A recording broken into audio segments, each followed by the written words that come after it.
اعوذ باللہ من الشیطان الرجیم بسم اللہ الرحمن الرحیم قل انما ادعو ربی ولا اشرک به احدا۔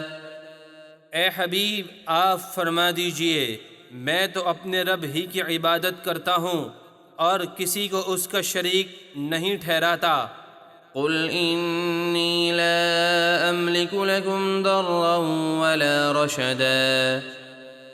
آپ فرما دیجئے اے کافروں میں تمہارے کسی نقصان اور نفع کا مالک نہیں۔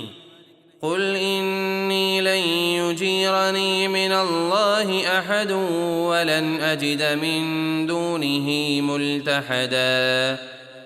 اے حبیب آپ فرما دیجئے اگر بالفرض میں اللہ کی نافرمانی کروں تو مجھے اللہ سے ہرگز کوئی نہ بچائے گا اور میں ہرگز اس کے سوا کوئی پناہ نہ پاؤں گا۔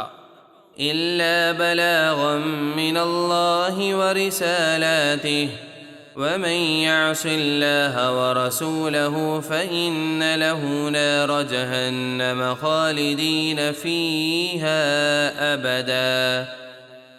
مگر میرا کام تو اللہ کا حکم اور اس کے پیغامات پہنچانا ہے، اور جو اللہ اور اس کے رسول کی نافرمانی کرے تو بے شک اس کے لیے جہنم کی آگ ہے جس میں وہ ہمیشہ ہمیشہ رہیں گے۔ حتى إذا رأوا ما يوعدون فسيعلمون من أضعف ناصرا وأقل عددا۔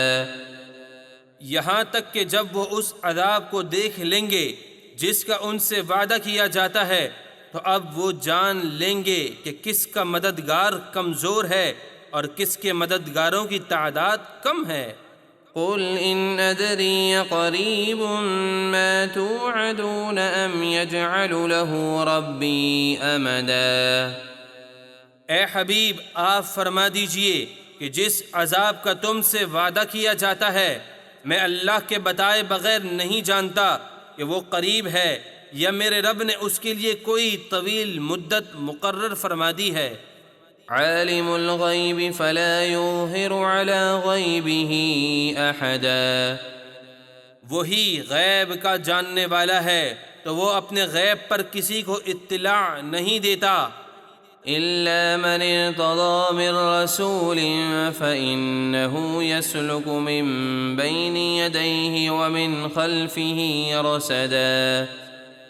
سوائے اپنے پسندیدہ رسولوں کے تو بے شک اللہ ان کے آگے اور پیچھے ان غیبی خبروں کی حفاظت کے لیے فرشتوں کا پہرا مقرر فرما دیتا ہے۔